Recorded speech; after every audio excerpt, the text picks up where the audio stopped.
Well, here we have the new number 3 plant. So first of all we put the planter together, which comprises of 4 pieces. So we have the first one, and then the base plate. These are all signposted as to which way round they go, but they just slot together. And the top component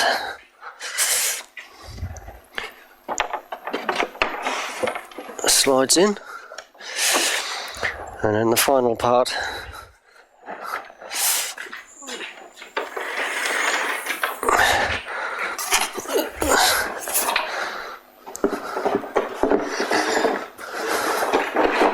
sandwiches them together. To fix it all together, there are 2 which slot into open hinges, and once they're in position, the whole thing then becomes a solid secure block, which on gliders on its back here enables you to move it around backstage with ease until it's set into position, and then it can simply be set down onto your stage in its chosen location. Here we have a seat belt. This is to secure your performer, so once the performer is in position, this can be clipped in and adjusted to fit, so if they're thrashing around they're not going to roll out all over the floor. And that's the foundation.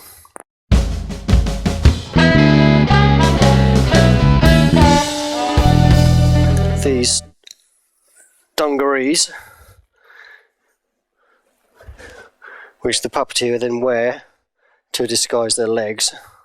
And here we are in the funky dungarees. We have 2 clips at the back marked A and B. There are no footholes.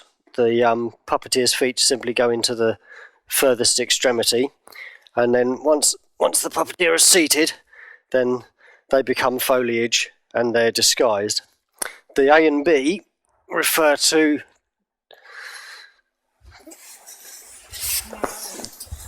these 2 elements of foliage. Obviously there's an A side and a B side, and B clips to there, A clips to there. At this point it's probably best to be fitted into the puppet on stage and aided by a dresser or 2. At this point the puppeteer can be clipped into position. There are chap straps on the back of the leaves and tendrils, and the upper strap velcros round just above the knee on each side.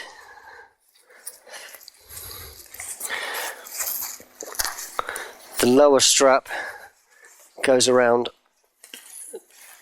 by the ankle on each leg. As long as the velcro finds its home, they'll stay there. And at the furthest extreme, on the bottom of the smallest leaves, there's a little slipper that hooks over the performer's foot, and an elastic strap hooks on to the rear of their ankle, which then holds it all into position. Once they're in the foliage, they can then perform and bring the sprawl to life without any occupation of their hands, because their hands will be inside the pod. Here we have the underside of the pod for number 3. In total it weighs 18.5 kilos, but most of the weight is to the back, which makes the front of the pod much lighter for the puppeteer to operate. Here we have 4 soft tendrils, 1 to each side, 1 to the front, 1 to the rear. Inside there is a harness which is held into place with cords. The puppeteer's head goes through this gap. These two pads sit on their shoulders. Their arms go through these two triangular areas here. Inside, for either left or right hand, there is a sock in the bottom jaw, which goes in to manipulate the jaw, and at the roof of the pod there is a handle for the top pod to be manipulated. Turning in round, we see the interior. So the performers, so for example, left hand will be up here manipulating the top of the pod. The lower hand, which would be the right hand in this case, is now inside the tongue, inside this mitt. Here you can hold on to a handle which, with a very subtle push of the wrist, elevates the gums away from the lip. This, combined with this floating jaw arrangement on the top jaw, enables the illusion of lip sync without actually having any actual mechanics performing the subtle movements at all. So with the two combined, and the illusion of speech can be achieved relatively easily. For eating body parts, there is an elasticated trap so the upper hand can be relaxed, reached through, grab the part, take it back. To aid vision, there are gauzes here at the back of the throat, here all around the head. To make the performance of the puppet more comfortable, if the puppeteer gets hot, then there are two impeller fans which bring in cool air to take away the claustrophobic nature of the pod.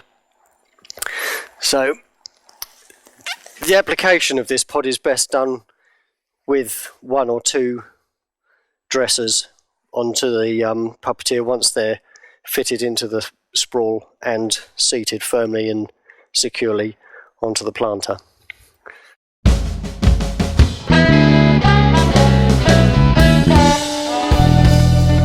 Once your puppeteer is fitted into the pod, the final touches can be added. These comprise of 3 leaves which fit to the rear of the pod. Now they could be left off, but they comprise part of the counterweighting system for the nose. So once they've been fitted, they slide in and maintain their position with gravity and friction. There's no fixing bolts or anything to be lost or misplaced.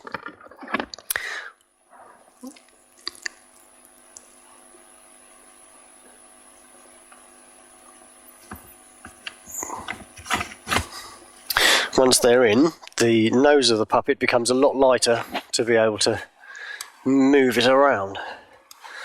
Now, with the subtle manipulation of the 2 levers, as mentioned earlier, with the upper jaw and the lower jaw, the illusion of lip sync can be achieved. And with careful manipulation and studying of the script, the miming of the words can be approximated for the songs also. So there's the subtle movement, and you've got large movement. You've also got the tongue for after it's eaten body parts, and with all of this going on, and the combination of the sprawl moving with the puppeteer's legs, the whole effect can be really brought to life and wow your audience with ease. Or individual little nuances, movements can be created. And that is the manipulation of Pod 3.